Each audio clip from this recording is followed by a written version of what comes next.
उसको अन्य लोग भी कहते हैं अरे दूर रहो। वो जहां जाए उनका तिरस्कार हो, बैठने के लिए उचित आसन कोई न दे। बड़ा दुख लगा कि इस संसार में इतना बड़ा ये उपेक्षा अपमान सहन करना तो बड़ा मृत्यु से भी ज्यादा दुखदायक है। तो एक बार उन्होंने क्या किया, एक दास साधु जो वो ब्राह्मण घर को छोड़कर वन में चले गए। ये सोचा कि जा करके कुछ उपाय करता हूं, अब लौट के तभी आऊंगा जब पुत्र होने की स्थिति प्राप्त हो जाए। मुहूर्तादे भी तत्रैव सन्यासी कश्चितागता। थोड़ी देर तक वहां रहे जंगल में।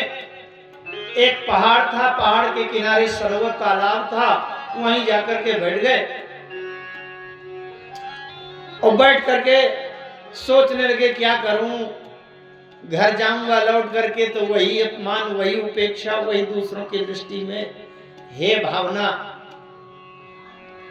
एक सन्यासी जी आ गए, एक मुहूर्त तक खड़े रहे, देखा, बोले रे ब्राह्मण, वेशभूषा से तो दिख रहा था कि ब्राह्मण, क्या बात है इतने निराश उदास क्यों बैठे हो? उन्होंने अपने दुख का कारण बताया। अच्छा, वो रोने लगे, उन सन्यासी को देख करके रोने लगे ब्राह्मण कि शायद इनसे कोई समाधान मिल जाए, कोई उपाय मिल जाए।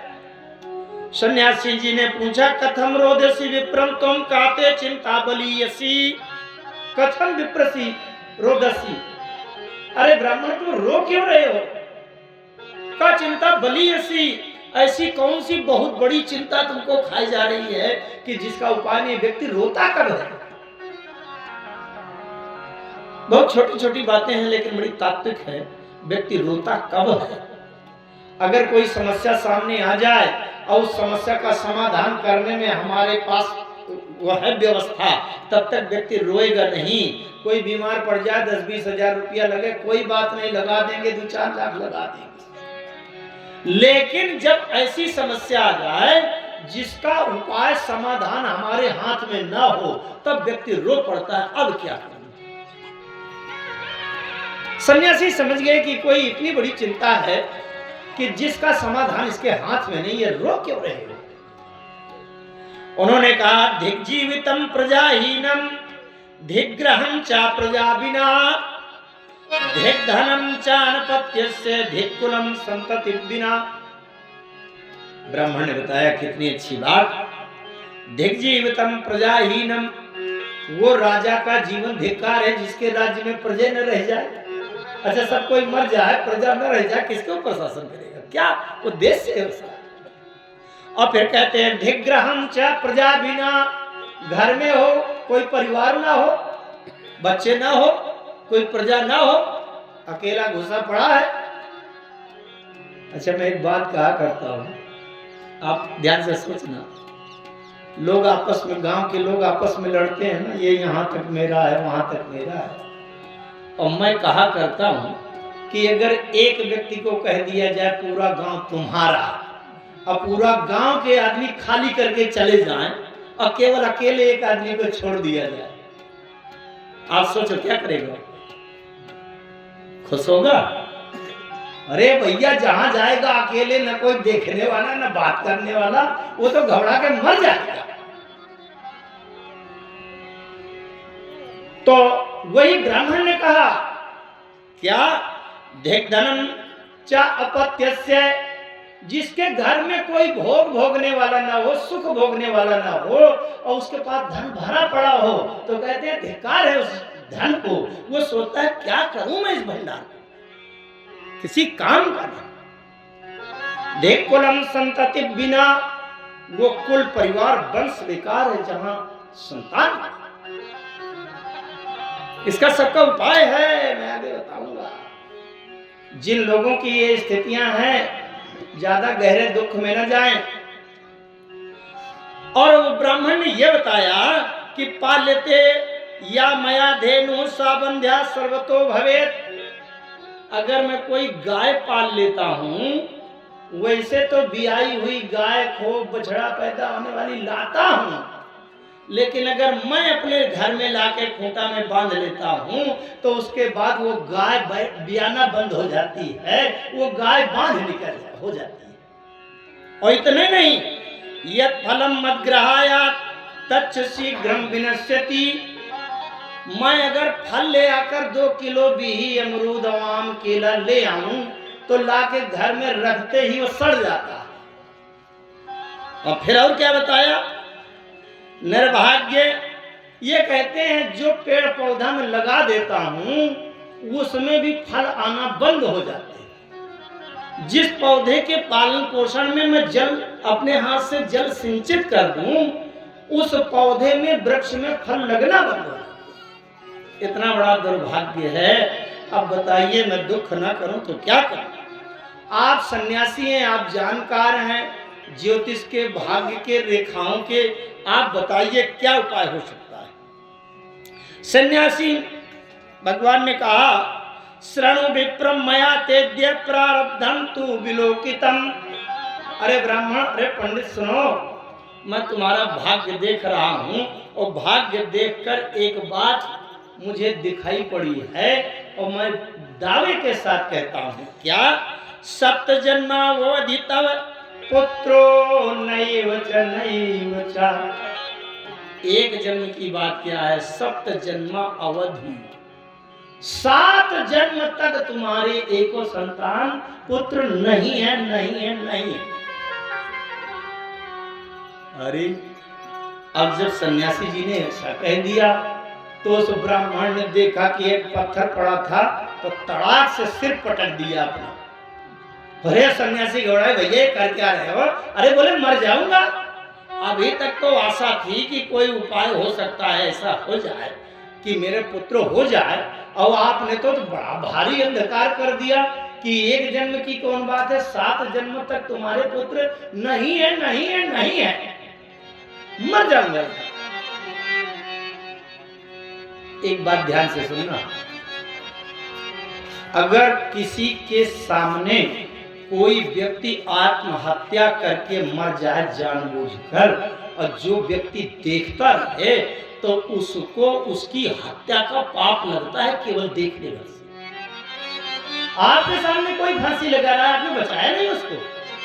अरे रहा होगा किसी क्रोध में, आवेश में, अगर तुम्हारे सामने कोई आग लगा ले, जहर खा ले, करंट पकड़ ले, रेल की पटरी में घुस जाए और आपके सामने देखते देखते कोई मर जाए और आप उसको बचाने का प्रयास नहीं कर रहे तो आपको हत्या का पाप लगता है। अब सन्यासी वो देख रहे थे साधु और ब्राह्मण ने सिर पटक दिया। अरे बोले भैया ये क्या कर रहे हो? अरे क्या नहीं कर रहा, मैं अभी प्राण त्यागता हूं, आत्महत्या करता हूं। आपने ये बात कह दिया? अरे उन्होंने कहा जब है तो कह दिया। अरे बोले आप उपाय करिए, मुझे पुत्र दीजिए, नहीं आपके सामने देखते देखते मर जाऊंगा तो आपको हत्या का पाप लगेगा। सन्यासी जी ने धीरज बिंदाया, चलो रुको रुको रुको रुको, फिर से कोई अलग से मैं कोई उपाय समझता हूं, तुम्हारे भाग्य में तो नहीं है। अब सन्यासी जी ने सोचा कम से कम मेरे सामने तो न मरे, और नहीं तो हत्या लगेगी, मुझे दोष लगेगा। सन्यासी जी ने अपनी झोली में हाथ डाला और झोली से एक फल निकाल दिया। तस्याग्रहं समालोक्य फल में कम च दत्तवान। झोली से एक फल निकाला और दत्तवान उसको फल दे दिया। ऐदं भक्षे पत्न्या त्वं तथा पुत्रो भविष्यति। अगर तुम्हारी पत्नी ये फल खा लेगी तो उसके पुत्र हो जाएगा। तुम्हारे भाग्य में तो नहीं था, लेकिन मैंने अपनी झोली से अलग से भाग्य का दूसरे का निकाला, इससे हो जाएगा। और उन्होंने सोचा कम से कम मेरे सामने तो न मरे, यहां से तो लौट के चला जाए। तो वो फल लेकर के चला आया, अपनी पत्नी से बोला सुनती हो? बोले हाँ बताओ। अरे बोले देखो एक साधु महाराज ने फल दिया है और उसने कहा है कि फल खिला देना तो उसके पुत्र हो जाएंगे। अब उसकी पत्नी कुछ कर्कशा थी, दुष्टा थी, नाम धुंधली है उसका। अरे उसने कहा है कहां से ले आए, जंत्र मंत्र वाला फल होगा, पता नहीं, मुझको बस में कर ले, कोई रोग हो जाए, कोई भूत सवार हो जाए। ये कहां से ले आए? अरे बोले नहीं नहीं, साधु की बात पर विश्वास करना चाहिए, इसको खा लो और हो जाएगा पुत्र। बोले रख दो अलमारी में, देखूंगी। अब वो सहसा विश्वास नहीं करती थी। उसकी एक बहन रहती थी, बहन आई, कुछ पड़ोस की आ गई, किसी से बताया हमारे पंडित जी आज एक फल लेकर के आए, किसी साधु ने दिया है और फल खाने से पुत्र पैदा हो जाएगा। दूसरे कुतर्क करने वालियों ने कहा, पड़ोस वालियों ने, अरे फेंको उधर, कहीं फल खाने से पुत्र पैदा होता है, जाने कहां का कौन सा जहरीला हो, क्या हो, कैसा हो। बोले ठीक है। अच्छा, उसकी एक बहन रहती थी। एकदा भगिनी तस्या तद्ग्रहं स्वेच्छतागता तदग्रे कथितं सर्वं चिंतेयं महती में। अच्छा, कुछ पड़ोस वालियों ने बताया कि अब उसने पूछा भी कि अगर गर्भ में बच्चा आ जाए तो क्या होता है? अरे बोले क्या होता है, एक तो बड़ा भारी पेट हो जाएगा, वजनदार, उठना बैठना कठिन हो जाएगा। और फिर उसने कहा कि अगर गर्भ में बच्चा हो गया, वजनदार हो गया, तो कोई काम पड़ जाए तो भाग भी तो नहीं पाऊंगी, दौड़ भी तो नहीं पाऊंगी। पंडित जी ने कहा कौन सा तुम्हें रेस करने जाना है, न दौड़ना। अरे बोले वाह, अगर घर में अचानक आग लग गई तो भागना पड़ेगा कि नहीं? नहीं, जल के मर न जाऊंगे। अरे उसने कहा ये भी दुर्भाग्य है, विडंबना है कि अगर सोचो तो उल्टी है बात सोच लोगी। अरे जबरदस्ती आग लग जाए। लेकिन कुतर्क तो है, जब बुद्धि उल्टी चलती है तो नकारात्मक सोच आती है, और जब बुद्धि सीधे होती है तो सकारात्मक विचार आते हैं। तो उसकी बहन आई, बहन ने कहा अरे सुन, कौन से चक्कर पड़ रही हो? उसने कहा ठीक कहती हो, बच्चा पैदा होगा तो शरीर की सुंदरता बिगड़ जाएगी, अभी बढ़िया स्मार्ट दिखती हूँ, सुंदर, और बच्चा हो जाएगा तो पूरा शरीर बेकार हो जाएगा, और फिर कौन उसकी गंदगी धोएगा, कौन के करेगा, कौन दूध पिलाए, सब भगवान है। उसकी बहन आ गई, उसने कहा सुनो, ऐसा करो कि तुम ये फल एक गाय को खिला दो, और मेरे पुत्र पैदा होना है, किसी से बताना नहीं, तुम चुपचाप कहना कि मैंने खा लिया है, और जब मेरे पुत्र पैदा होगा मैं चुपचाप लाके दे दूंगी, तो तुम कह देना मेरे हो गया, और मैं कह दूंगी कि मेरा गर्भपात हो गया, हवा निकल गई, बहाना बना दूंगी। बोले ये ठीक बात है, और मैं आकर के दूध पिला जाया करूंगा। अब तुम ये फल एक बार गाय को खिला के देखो, पता चलेगा कि सही है, फल में बच्चा पैदा हो सकता है, पुत्र की नहीं।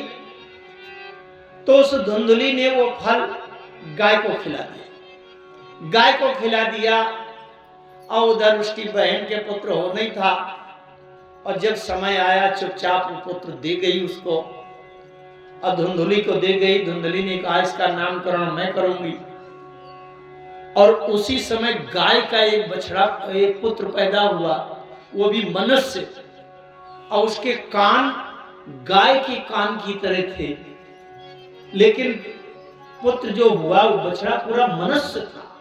क्यों? क्योंकि वो साधु सन्यासी जी के फल से उत्पन्न हुआ था। मनुष्य बनने के उसमें मंत्र थे, पूरा शरीर तो मनुष्य का था, लेकिन एक गाय के कान की तरह थे। उसका नाम पड़ा गोकर्ण। गोकर्ण का अर्थ है गो माने गाय, कर्ण माने कान, जिसके कान गाय की तरह हो। और जो बहन दे गई थी पुत्र, उसका नाम रखा धुंधकारी। ये दोनों भाई भाई हुए। अच्छा हुआ ये कि भाग्योदय धुना जाता है आत्मदेवस्य पश्यते देवाह बाला प्रसूतस्त देवरूपी तु कौतुकम। आत्मदेव ब्राह्मण ने कहा कि ये तो बड़ा आश्चर्य है, दैवी आश्चर्य है कि गाय के बछड़ा पैदा हुआ है, पूरा शरीर मनुष्य की तरह का है, और कान भर गाय के हैं। उसे क्या पता कि ये हुआ क्या है, लेकिन वो बड़ा देव स्वरूप, तेजस्वी, तपस्वी, और बड़ा विद्वान, बड़ा सदाचारी, भगवान का भक्त, ये बड़े अच्छे आचरण वाला था। गोकर्ण पंडितो ज्ञानी धुंधकारी महाखला। गोकर्ण तो बड़ा विद्वान पंडित हुआ, और धुंधकारी महाखल हुआ। अब वो क्या करता था? तेन वेश्या कुसंगेन पित्रम वित्तम कुनाशितम। धुंधकारी वेश्याओं की संगति करने लगा, मांस मदिरा का सेवन करने लगा, और जैसे वेश्याओं के पास जाने का लगा तो अपना जो पैतृक धन था, घर गृहस्थी पूरा, सोना चांदी, बर्तन कपड़े, घर मकान सब बेच बेच के खिला दिया उसको। अब वेश्याओं का साथ इसीलिए होता है, वेश्या केवल धन की साथी होती है, वो किसी से कोई प्रेम थोड़ी करती है, उन्हें तो धन चाहिए, पैसा चाहिए। क्वातिष्ठा। अच्छा, अब ऐसा हुआ, एकदा पितरौ ताड़े पात्राणि स्वयमाहरण, एक बार उसने लेकर के डंडा अब पिता को मारा, धुंधकारी ने अपने पिता आत्मदेव को ले डंडा मारा। बहुत ध्यान से एक बात समझिए, आज जो भी पुत्र अपने पिता को गाली दे, अशोभनीय बात कहें, मारे पीटे, समझ लीजिए उनका नाम चाहे जो कुछ हो, वो धुंधकारी ही है, और धुंधकारी की तरह की दशा होगी। कथा सुनने का मतलब क्या है, जितने लोग बैठे हैं, मेरी एक बात मान लेना, ये व्यासपीठ है, व्यास गद्दी है, भागवत भगवान सामने विराजमान है। मेरी एक बात मान लेना कि अपने माता पिता बूढ़े बुजुर्गों के चरणों में सिर रख करके रोज प्रणाम शुरू, सुबह शाम प्रणाम करना शुरू कर। कभी माता पिता को गलत गंदी बात गाली मत देना। जबकि बूढ़े लोग जो होते हैं, केवल आप 5 मिनट 10 मिनट उनसे उनके ढंग की बातें कर लीजिए शाम को बैठकर, उतने में भी प्रसन्न हो जाएंगे, और वो यही कहेंगे कि मेरा बेटा इतना व्यस्त रहता है खेती किसानी मकान दुकान व्यापार में, लेकिन जब भी आता है 9 बजे रात में मुझे पूछता है कि चाय मिली कि नहीं, दवाई है कि नहीं, बिस्तर ठीक है कि नहीं, भोजन कर लिया कि नहीं। इतने केवल 10 मिनट 5 मिनट पूछ लिया जाए तो 90 साल के बूढ़े बुजुर्ग कांपते हुए हाथ आपके सिर में रखेंगे और इतना आपको बलवान शक्तिशाली बना देंगे कि संसार का कोई भी शत्रु आपका सामना नहीं कर पाएगा। और अगर इतनी भी बात हमारे जीवन में ना आवे, ना सीखें, कथा नहीं कहानी सुनी तो कहानी का कोई मतलब नहीं। बात यह हुई कि वो आत्मदेव ब्राह्मण सोचने लगे, क्वा तिष्ठामि क्वा गच्छामि को में दुख विहोपेत, कहां चला जाऊं, कहां रहूं, अब मेरे दुख को कौन दूर करेगा। अब लड़का ये दुष्ट निकल आया, ले डंडा मारता है, बताओ कहां गड़ा है दम, निकालो जल्दी, नहीं मार डालो। रोने लगे पिता, सुता कस्य धनम कस्य स्नेहावान चलते निशम। सुत वो पुत्र कहने लगा, धन कहां रखा है, जल्दी निकालो। अब वो जब रोने लगे तो गोकर्ण आ गए। गोकर्ण ने कहा, अरे पंडित जी, वो भी पिताजी कहते थे, आपके जब पुत्र नहीं था तो भी रो रहे थे कि मेरे पुत्र नहीं है, और अब पुत्र हो गया है तो भी रो रहे हो कि कहां चला जाऊं, कहां मर जाऊं, कहां जगह है, क्या करूं। इसका मतलब संसार में जिनके पुत्र हैं वो भी रोते हैं, भैया रोज गाली देता है, शराब पी के आ जाता है, 4 लातें मारता है, काहे का सुख। गोकर्ण ने बड़ी अच्छी बात कही, ध्यान से सुनना इस बात को, कथा का पूरा निचोड़ है। गोकर्ण कहते हैं आत्मदेव ब्राह्मण से, पिताजी इस संसार में पुत्र ना हो तो भी दुख है, अपुत्र हो जाए तो भी दुख है, क्योंकि ये संसार दुखालय में शाश्वतम है। इस संसार में दुख ही दुख भरा है। दुख से छूटने का केवल एक उपाय है, दूसरा उसका विकल्प नहीं, और उस उपाय के पास व्यक्ति जाता नहीं है। उपाय क्या है?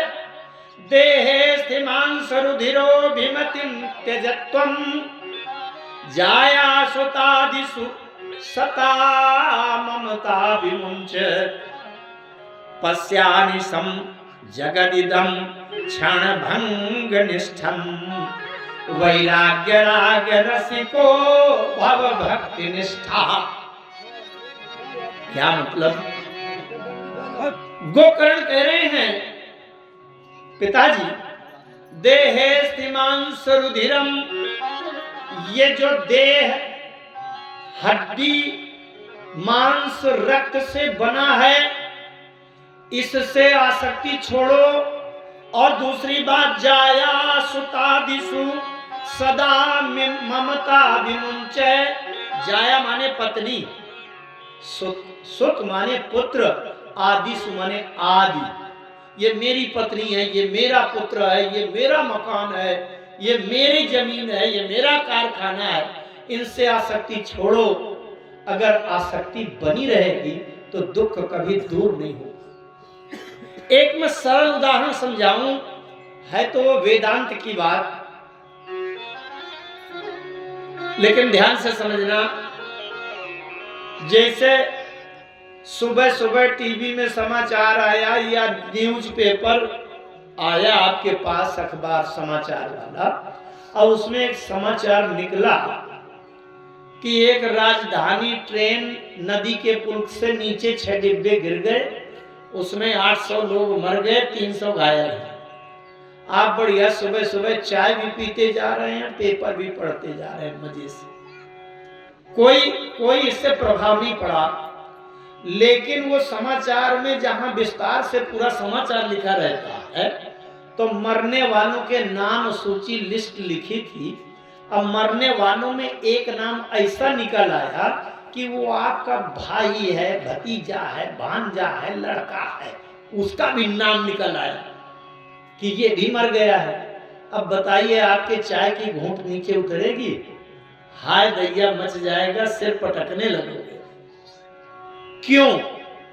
बात ध्यान से समझना थोड़ी। कथा कहानी तो बहुत सुनी गई है, ये क्यों? वही रेलगाड़ी नीचे गिरी है, वही 6 डिब्बे नीचे गिरे हैं, 800 मर गए थे, 300 घायल थे, अभी वही घटना थी। अब आपको कोई दुख नहीं था, और उसमें केवल एक नाम ऐसा आपने पढ़ लिया जिसको आप अपना माने बैठे हैं, सिर पटकने लगे आप। अगर उसमें वो अपना जो है पुत्र या भतीजा भाई, उसका नाम न निकलता तो आपको कोई दुख न होता। क्या दुख होता है? रोजे ट्रेन पलटती है, रोजे हवाई जहाज गिरते हैं, रोजे बम विस्फोट होता है। लेकिन एक नाम तुम्हारा अपना निकल आया, उसके कारण से सिर पीटने लगे, भोजन पानी बंद, पूरे घर का चूल्हा बंद। क्या मतलब? इसका मतलब दुख किसी घटना में नहीं है, दुख है अपनापन जोड़ लेने में कि ये मेरा है, इस कारण से दुख है। अगर उस रेलगाड़ी की घटना में मरने वाला तुम्हारा कोई नहीं है तो कोई दुख नहीं, रोज ट्रेनें लड़ती हैं, रोज मरते हैं। इसका मतलब दुख क्यों होता है? जिसको हम अपना मान लेते हैं उसके कारण से दुख होता है। इसको वेदांत में कहते हैं ध्यास।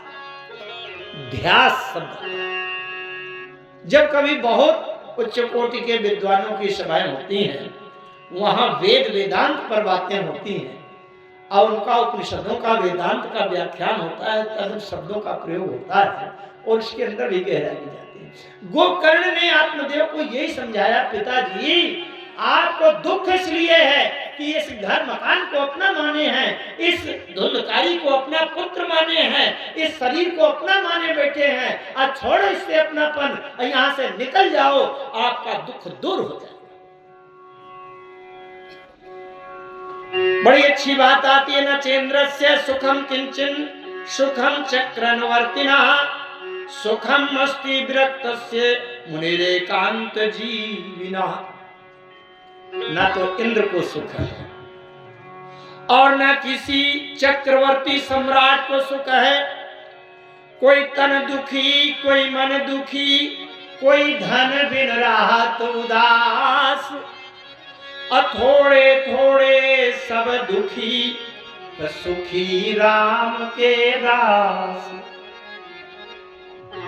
इसलिए संसार से आसक्ति छोड़कर केवल परमात्मा में मन लगावें। ये केवल कहानी कहने के लिए नहीं है।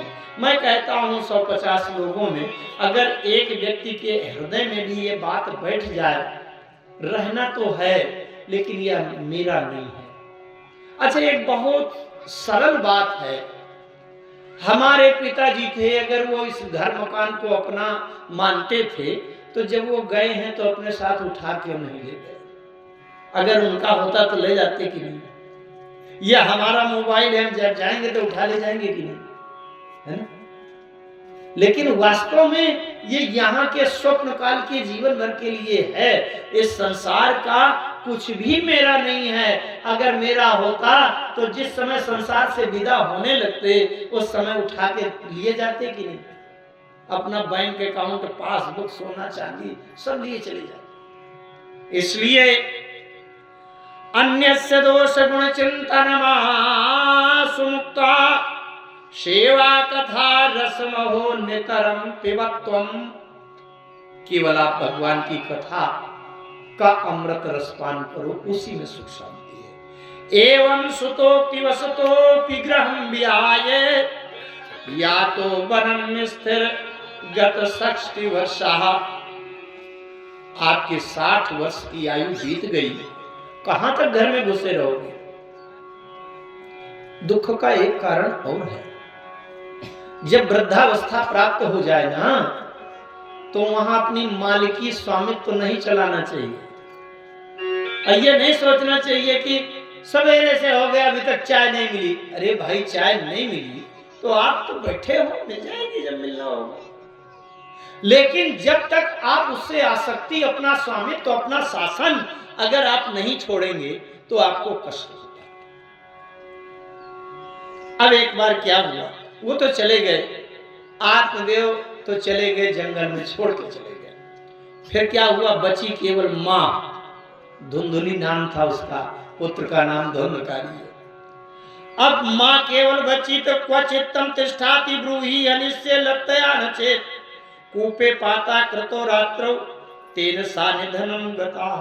एक दिन क्या किया कि उस धुंधकारी ने एक लकड़ी आग में जला करके और जलती हुई लकड़ी, चैला लकड़ी लेकर मां के पीछे गया। बताओ कहां गाड़े हो धन? अपने नाक के, कान के, वो सोने की कहां धरी? बताओ नहीं, जलती हुई लकड़ी से तुम्हें पहले जलाऊंगा, मारूंगा, खोद के गाड़ दूंगा। अब वो पिता तो चला गया था जंगल, मां अकेले बची है। मां किससे कहे कि लड़का मुझे मार रहा है? मां को बड़ा डर लगा। रात की बात है, रात में कहा जल्दी निकालो, मार डालूंगा। रात में दरवाजा खोल के मां भागी और कहीं ऐसे कुआं था और देख नहीं पाई, झम्म से कुआं में गिर गई। तो जब कूपे पाता कृतौ रात्रौ, कूपे पाता, कूप के अंदर पाता माने पतन हो गया, गिर गई, लुढ़क गई, घुस गई। रात्र क्या बात, समय। अब उसने न निकाला न कुछ कहा, मर जाओ, मुझे केवल पैसा चाहिए, मुझे माता मां से मतलब। बेचारी रात भर में मर गई।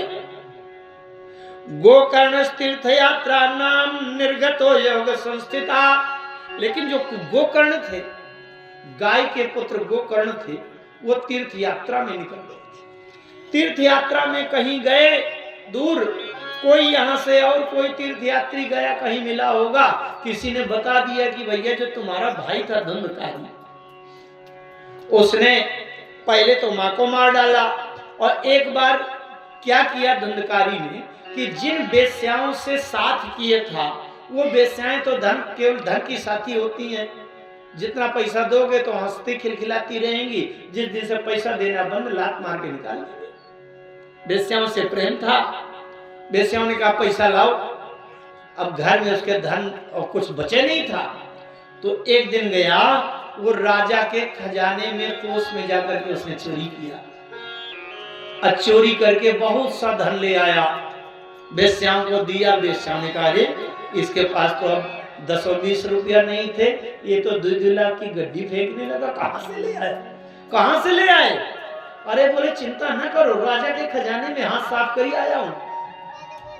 अब बेश्याओं ने समझा कि राजा के खजाने में जब चोरी हुई है तो राजा अपने सिपाहियों को लगाएंगे कि इस चोर का पता लगाओ, चोरी किसने किया है। अच्छा, राजा के सिपाही जब चोर को ढूंढने के लिए निकलेंगे तो 2 दिन, 4 दिन, 8 दिन, 10 दिन, 5 दिन में कहीं ना कहीं चोरी का सुराग मिल ही जाएगा। और चोर पकड़ जाएगा, और जब चोर पकड़ जाएगा तो इसको पकड़ कर जब सिपाही थाने में ले जाएंगे और अच्छी बढ़िया मेहमानी करेंगे तो ये बात खोल देगा कि हाँ मैंने चुराया है। फिर वो सिपाही कहेंगे कि तो कहाँ धरा है ये बताओ, किस जगह छिपाया है, तो ये बता देगा कि बेश्याम को दे आया हूँ। तो ये हमारे पास तक वो सिपाही आ जाएंगे और राजा के सिपाही दंड देंगे। तो इसलिए अब ये ठीक है, जब राजा के खजाने से लाया है तो इसी की हत्या कर देते, चोरे पकड़ में नहीं आएगा, चोर मर जाएगा, ताकि हमारे तक बात न पहुंचे। इसके लिए वो सभी वेश्याओं ने मिल करके और रात में उसकी हत्या कर दी, गला घोंट दिया, रस्सी लगा के फंदा खींच दिया, सब मर गया। तो धुंधकारी भी मर गया, उसको इधर उधर कहीं फेंक फांक दिया। अब धुंधकारी भी मर गया। गोकर्ण तीर्थ यात्रा में गए थे, किसी ने जाकर के बता दिया, गोकर्ण भैया आपके जो भाई है ना वो धुंधकारी वो मर गए हैं। गोकर्ण ने कहा अरे मर गए हैं। तो गोकर्ण ने तीर्थ यात्रा में जाकर के गया तीर्थ में गए और गया में अपने भाई धुंधकारी के नाम की गया पिंड किया। पिंड करके जब लौट करके आए वहां से, अब घर में आए, 2-4 महीना का बंद घर पड़ा था, अंदर घुसे तो कहीं मकड़ी के जाला, तमाम गंदगी पड़ी थी। अब आए थे तो शाम को पहुंचे थे और रात में जब वहां लेट गए तो वहां क्या हुआ कि अचानक एक मेढ़ा पैदा हो गया, भेड़ पैदा हो गया, प्रकट हो गया आधी रात में। शक्रन मेघम सकृद हस्ती सरकच्च महिषो भवत, शक्रद दिग्नः सकृच्चाग्नि पुनश्च पुरुषो भवतु। एक ऐसा भेड़ पैदा हो गया कि देखते देखते हाथी बन गया वही, अब फिर थोड़ी देर में भैंसा बन गया, अब फिर शक्रदिंद्र वही बिल्कुल भगवान की तरह, देवताओं की तरह बन गया। असक्रचाग्नि थोड़ी देर में आग की लपटें उसी से निकलने लगी। अब पुनश्च पुरुषो भवत, अब फिर दोबारा एक मनुष्य का बच्चा बन गया। गोकर्ण ने कहा तुम हो कौन ये बताओ, कहीं तो भेड़ बनते हो, कहीं हाथी बनते हो, कहीं गधा बनते हो, तुम हो कौन, जल्दी बताओ। एक बात और बताऊं आपको, जो व्यक्ति हमेशा पवित्र रहता होगा, मांस मदिरा का सेवन न करे, जो भगवान का ध्यान करे, नाम सुमरण करे और भगवान पर अडिग विश्वास हो, उसे संसार का कोई भूत प्रेत पिशाच ये कभी छू नहीं सकता, उसके पास आ नहीं सकता। तो गोकर्ण से तो दूर था, गोकर्ण के पास नहीं आ सकता। गोकर्ण ने कहा हो तुम कौन ये बताओ। उसने कहा भैया मैं तुम्हारा भाई धुंधकारी हूं, मर गया हूं, प्रेत बन गया हूं। अब प्रेत हूं तो चाहे जो रूप बनाते घूमूं, मेरी बड़ी दुर्दशा है। कोई पढ़ने वाला, मंत्र वाला, झाड़ फूंक वाला आएगा तो मुझे जगा के ले जाएगा तो नचाता रहेगा मुझे। अब बताओ इसका अंत नहीं दिखाई देता, क्या करूं। तो अब उसने जब बताया अहम भ्राता तो दियो मस्ती धुंधकारी की नामता, भैया मैं आपका छोटा भाई हूं, धुंधकारी नाम है मेरा। अपने किए हुए अपराध दोष, माता पिता को दंड देना, वेश्याओं का संगति करना, मांस मदिरा का सेवन करना, इतना सब अपराध दोष मुझसे हुआ था कि अंत में मुझे प्रेत होना पड़ा, पिशाच होना पड़ा। गोकर्ण ने कहा अरे भाई तुम चिंता क्यों कर रहे हो, तो दर्थम तो गया पिंडे मया दत्तो विधानता, तुम्हारे मोक्ष के लिए, कल्याण के लिए विधि विधान से मैंने गया जी में पिंडदान किया है। गया जी में पिंड करने के बाद ये मान्यता है कि जिसके नाम का पिंड दिया गया है वो मुक्त हो जाएगा।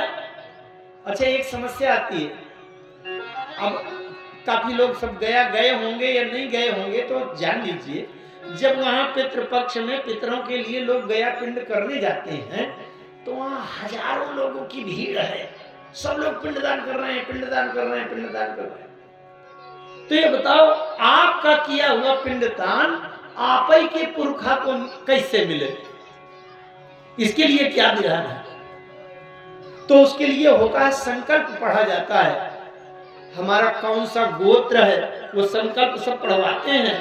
वहां के जो पंडित आचार्य रहते हैं, पंडा, ये अमुक गोत्रोत्पन्न, अमुक नाम शर्मा, हम अपने माता पिता, मामा माई, चाचा चाची, ये सब पढ़वाते हैं। अच्छा, आपने अपना गोत्र पढ़ा, अपना नाम पढ़ा, अपने पिता का नाम लिया और पिंड दिया, तो जब इनका गोत्र नहीं है, वो जो आत्मदेव पंडित की जो पत्नी थी अपनी बहन के लड़के को ले आई थी, तो इसका गोत्र नहीं है। वो जब गोत्र नहीं है तो उसको पिंड मिलेगा कहां से? अब जब पिंड मिलेगा नहीं उसको, तो मोक्ष होगा कहां से? इसीलिए कहते हैं वर्ण संकर होने से बचना चाहिए, नहीं उसका गोत्र नष्ट हो जाएगा। लुप्त पिंडोदक क्रिया, सारी क्रियाएं लुप्त हो जाएंगी, तो उसको पिंड मिला ही नहीं, कैसे मोक्ष होगा? उसने बताया गया श्राद्ध सते नापि मुक्तिर में न भविष्यति।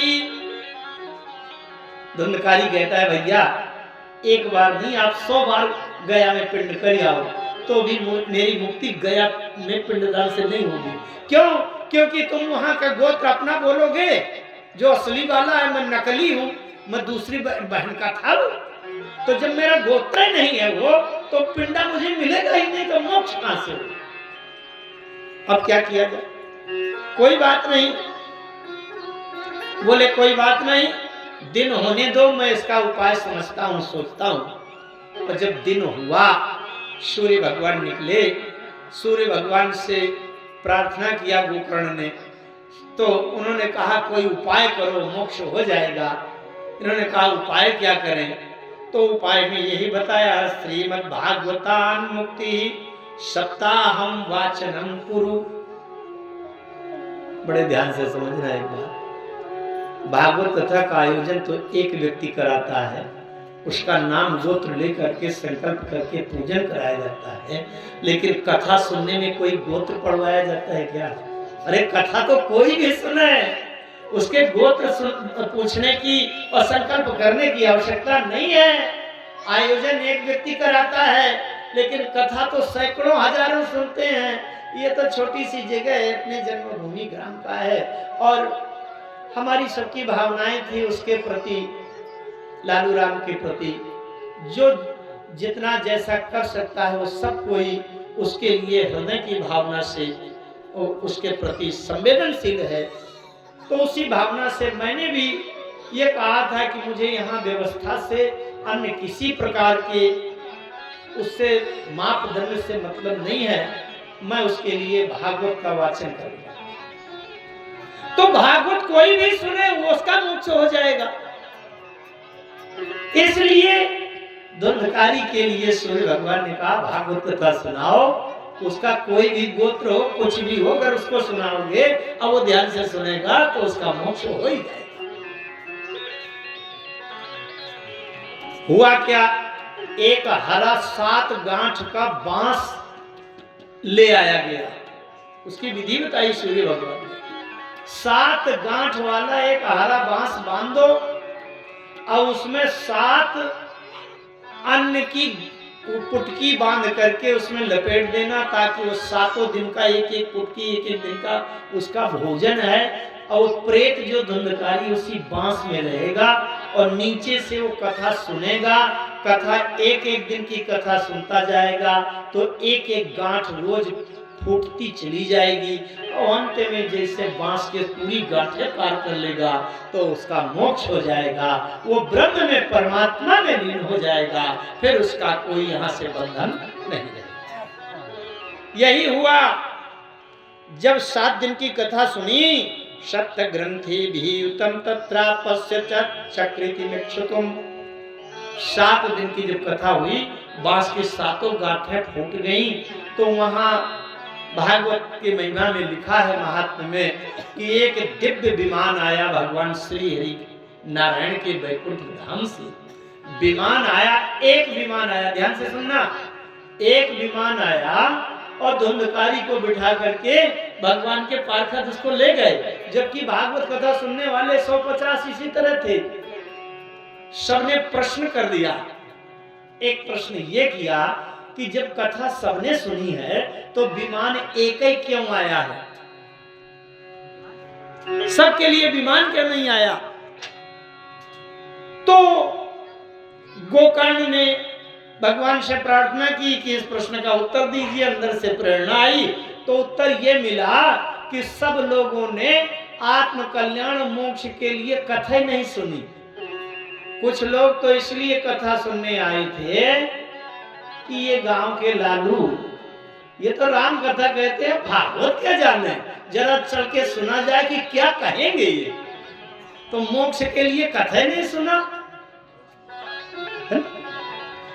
अरे गांव के वही के रहने वाले यहाँ और अंग्रेजी सिस्टम के पढ़ाई पढ़ने वाले क्या जाने ये बात। किसी ने सोचा कि लखन के बड़े अच्छे गायकी की प्रशंसा हुई, जरा चल के सुने कैसे गाना गाते हैं, क्या तबला बजता है। किसी ने कहा चल के देखा जाए कि ये टेंट कितना बढ़िया लगाए हैं, कहते हैं पुरवा के लोग बहुत अच्छा टेंट लगाते हैं। तो सब लोग तमाशा देखने आए थे। किसी ने आत्म कल्याण का लक्ष्य नहीं केंद्रित किया, इसलिए आत्म कल्याण कैसे। हमारे लखन की प्रशंसा हुई है एक छोटा सा 2 लाइन का, और तभी तो संतों ने गाया है, जीवन बड़ा अनमोल है। आइए सभी लोग तालियों की सेवा करते हुए मेरे साथ में गाएंगे बड़ा प्यारा सा भजन। चमेली चंदन साबुन, तेली चमेली